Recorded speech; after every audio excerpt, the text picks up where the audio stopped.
Romeo 6 अध्याय। सो हम क्या कहें? क्या हम पाप करते रहें कि अनुग्रह बहुत हो? कदापि नहीं। हम जब पाप के लिए मर गए तो फिर आगे को उसमें कैसे जीवन बिताएं? क्या तुम नहीं जानते कि हम जितनों ने मसीह यीशु का बपतिस्मा लिया तो उसकी मृत्यु का बपतिस्मा लिया? सो उस मृत्यु का बपतिस्मा पाने से हम उसके साथ गाड़े गए, ताकि जैसे मसीह पिता की महिमा के द्वारा मरे हुओं में से जिलाया गया, वैसे ही हम भी नए जीवन की चाल चलें। क्योंकि यदि हम उसकी मृत्यु की समानता में उसके साथ जुड़े हैं, तो निश्चय उसके जी उठने की समानता में भी जुड़े रहेंगे। क्योंकि हम जानते हैं कि हमारा पुराना मनुष्यत्व उसके साथ क्रूस पर चढ़ाया गया, ताकि पाप का शरीर व्यर्थ हो जाए और हम आगे को पाप के दासत्व में ना रहें। क्योंकि जो मर गया है वो पाप से छूटकर धर्मी ठहराया गया है। सो यदि हम मसीह के साथ मर गए तो हमारा विश्वास है कि उसके साथ जीवित भी रहेंगे।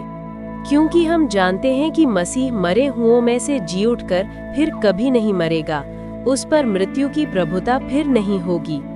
क्योंकि वो जो मर गया तो पाप के लिए एक ही बार मर गया, परंतु जो जीवित है तो परमेश्वर के लिए जीवित है। ऐसे ही तुम भी अपने आप को पाप के लिए मरा हुआ परंतु परमेश्वर के लिए मसीह यीशु में जीवित समझो। इसलिए पाप तुम्हारे मरने वाले शरीर में राज्य ना करे कि तुम उसकी लालसाओं के अधीन रहो, और न अपने अंगों को अधर्म के हथियार होने के लिए पाप को सौंपो, परंतु अपने आप को मरे हुओं में से जी उठा हुआ जानकर परमेश्वर को सौंपो, और अपने अंगों को धर्म के हथियार होने के लिए परमेश्वर को सौंपो।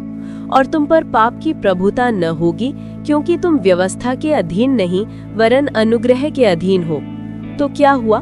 क्या हम इसलिए पाप करें क्योंकि हम व्यवस्था के अधीन नहीं बल्कि अनुग्रह के अधीन हैं? कदापि नहीं। क्या तुम नहीं जानते कि जिसकी आज्ञा मानने के लिए तुम अपने आप को दासों की नहीं सौंपते हो, उसी के दास हो जाते हो, चाहे पाप के जिसका अंत मृत्यु है, या आज्ञा मानने के जिसका अंत धार्मिकता है। परंतु परमेश्वर का धन्यवाद हो कि तुम जो पाप के दास थे मन से उस उपदेश के मानने वाले बन गए जिसके सांचे में ढाले गए थे, और पाप से छुड़ाए जाकर धर्म के दास बन गए।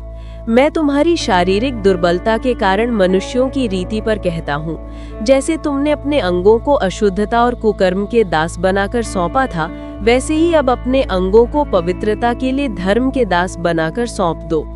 जब तुम पाप के दास थे तो धर्म की ओर से स्वतंत्र थे। सो जिन बातों से अब तुम लज्जित होते हो, उनसे तुम्हें उस समय क्या फल मिला? क्योंकि उनका अंत तो मृत्यु है।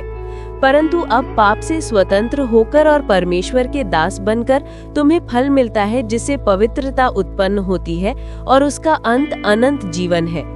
क्योंकि पाप की मजदूरी तो मृत्यु है, परंतु परमेश्वर का वरदान हमारे प्रभु यीशु मसीह में अनंत जीवन है।